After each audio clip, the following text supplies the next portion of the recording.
How to reset Bank of America password. Hey everybody, welcome back to our channel.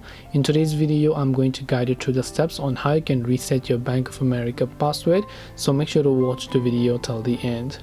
To basically reset your Bank of America mobile banking password, open up the Bank of America application, tap on login. If you had remembered your user ID and password, you would be able to log in without any issues. But if you forgot your password, right under the login button you'll find forgot ID password button there. So tap on the forgot ID or password option. Then all you have to do is you have to verify with these. So first, simply enter the last 6 digits of your card or your account number. Then select your account number, which means your SSN or your tax ID. Make sure to enter those. This is only done for verification purposes. Then you tap on continue.